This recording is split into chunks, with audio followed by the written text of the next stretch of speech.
Hey everyone, it's Mondays with Bella, and I'm here to share with you some of my thoughts on how we can make the best of this lockdown, not only by taking care of ourselves and becoming even healthier during this time, but enjoying, if not every moment, at least some of the moments, and really taking advantage of this time to find more purpose.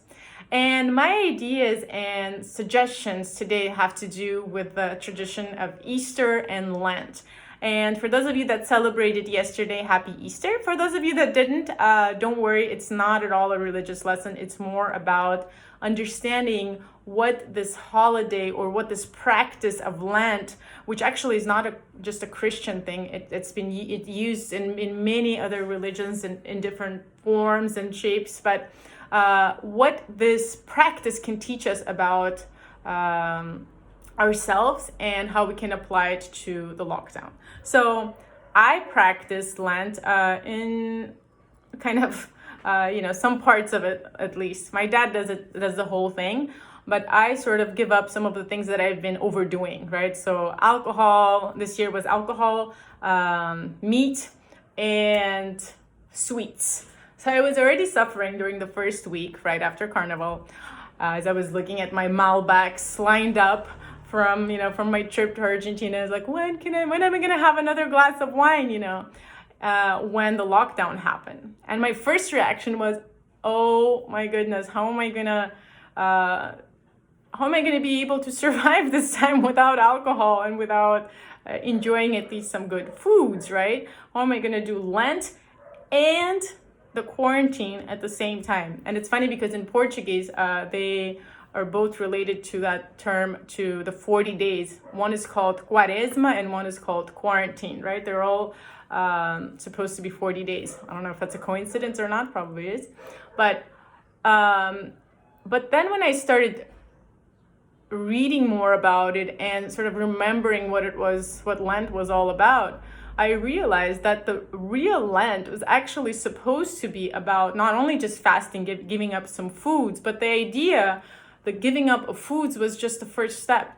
The idea was really to disconnect yourself from the worldly pleasure so you could really focus in on contemplating the divine, right? Whether it's you believe in God or whether you believe in the divine parts of self, the authentic self, and really reconnecting with yourself. So it was interesting that we were forced to go into lockdown. For me, it was very timely. It almost happened simultaneously. So I think for the first time in my lifetime, and probably for most of you as well, I was forced to really practice Lent as it was meant to be practiced, with the idea of really using this time, using 40 days to cleanse our bodies, cleanse our souls, to really see everything with clarity.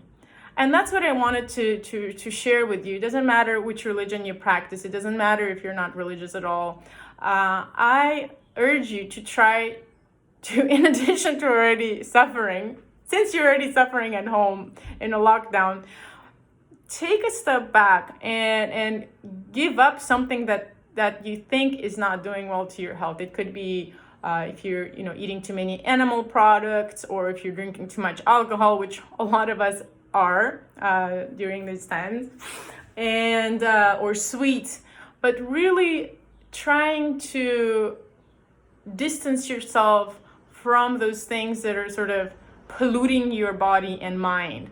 It could also be related to media, social media, that we've discussed in the previous episodes, where it's important to know what's happening out there, but it's also very important to distance ourselves from all the constant influx of information, to use this time to really meditate, connect to ourselves, think about the bigger purpose of all of this. And once we're ready to get out of this, so that when we get out of this, our bodies are lighter and sort of more healthier, our minds are cleared up, and we have a clear idea of what we want to bring into this life. So for those of you that are going to be in a lockdown for a little longer. I know some of the countries are loosening up their lockdowns already, but most of them are not. So why don't we use this time to delve even deeper and practice this idea of cleansing our body, mind, and spirit from all the pollutants. And if you want some more ideas and thoughts, follow us on Wednesday webinars with different professionals from the health, wellness, and energy fields to help us understand how we can apply some of these really interesting tools, alternative tools, to helping us reconnect. Thank you.